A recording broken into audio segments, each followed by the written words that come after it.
I have used the giant arrow in more than 5,000 attacks. In this video, you will learn everything about the giant arrow that I have learned through my experience. The giant arrow is one of the hardest equipments to master. But the technique that I am going to share in this video, combined with some practice, will make you a giant arrow pro.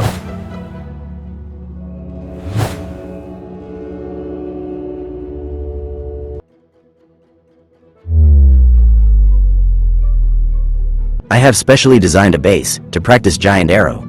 I will explain how to use that base to master giant arrow. Before that, we will learn how to use my secret technique.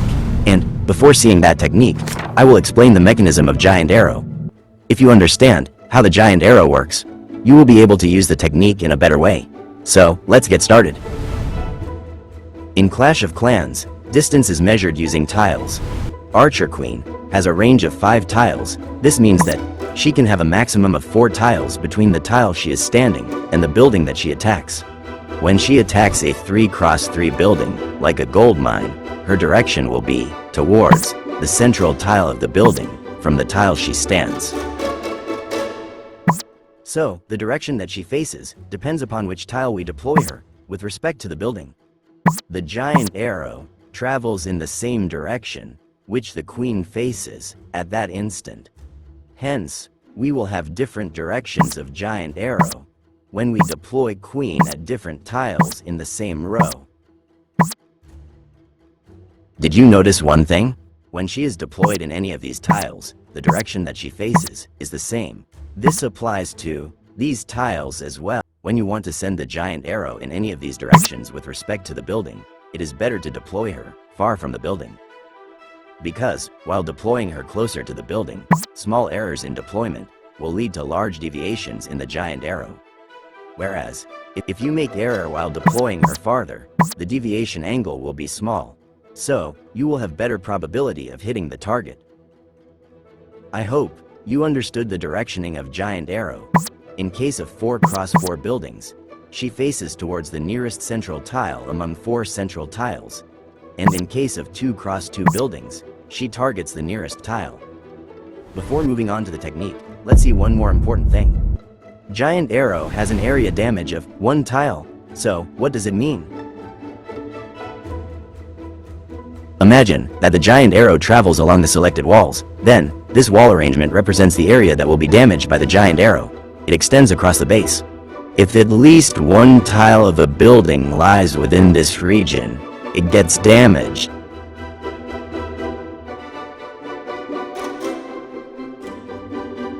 Else, it wouldn't be affected.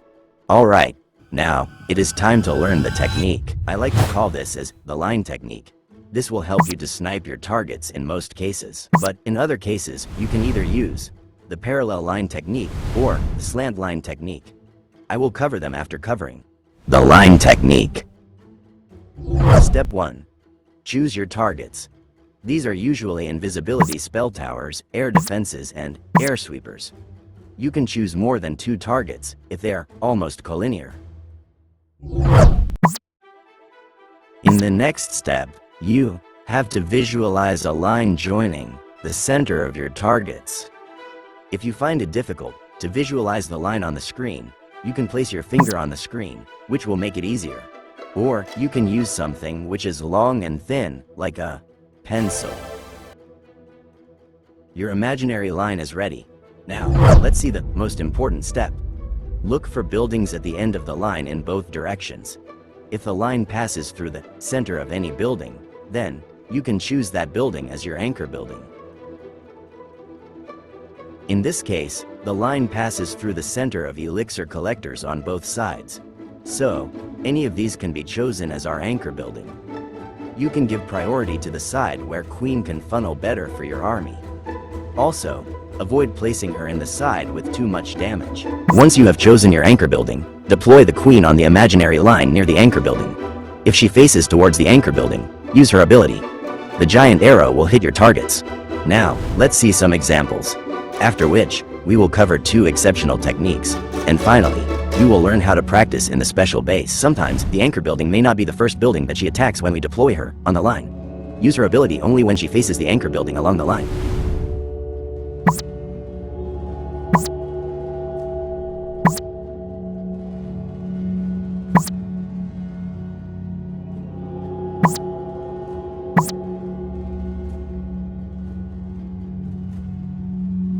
Here is a bonus tip about invisibility spell towers. They have a radius of 4.5 tiles. So, they get triggered even if the arrow passes 4 tiles away. So, take advantage of this in your attacks. In step 3, what if the line doesn't pass through the center of a building? In this case, if we deploy her on the line, the giant arrow will miss the targets, as the direction that Queen faces will be different. In this case, look if you can choose different targets. If you have to stick on to the same targets, here comes the parallel line technique.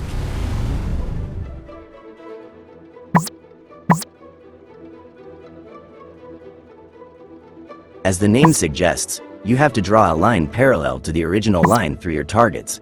This new line should pass through the center of your anchor building. Now, if you deploy your queen on this line, the giant arrow will hit the targets. Make sure that the parallel line is not more than 1 tile away from the edge of your targets.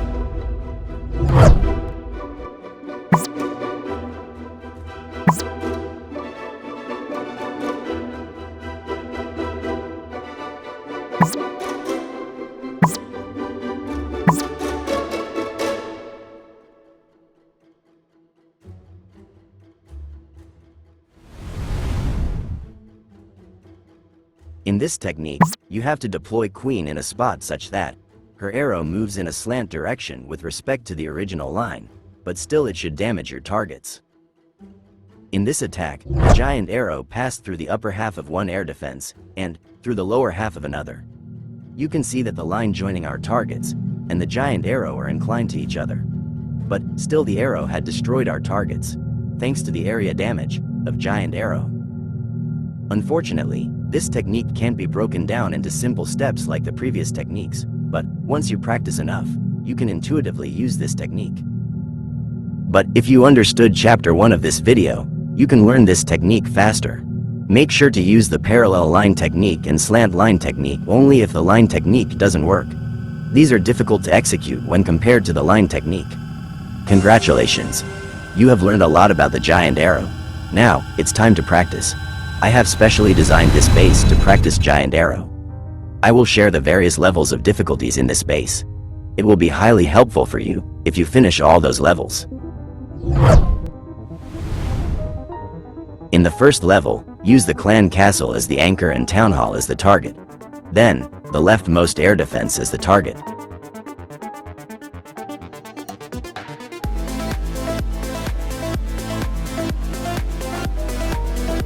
In the second level, you have to hit the army camp by using another army camp as anchor.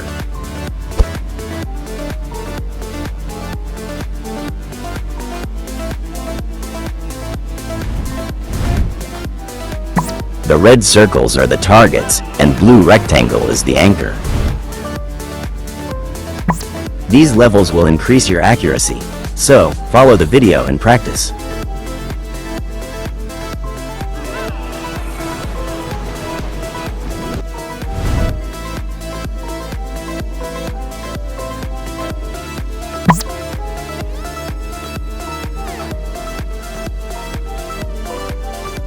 We have completed 4 levels. In level 5, you will learn to be patient and attack when Queen faces the anchor after destroying other buildings.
level 8, you have to try and hit different sets of air defenses.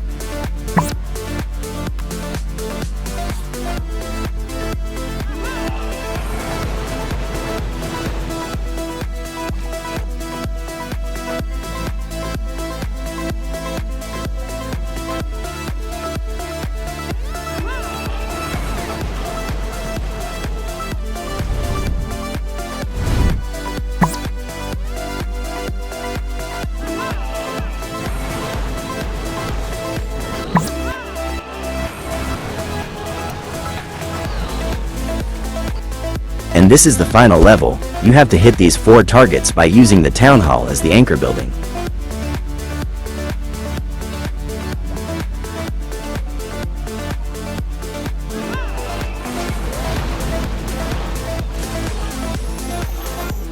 Once you have completed all these levels, do a friendly challenge with any of your layouts.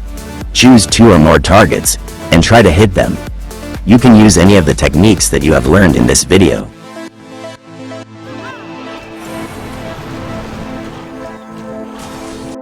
If you are at Town Hall 15 or higher, I would recommend you to practice in the magic scenery, as the tiles are well visible in it.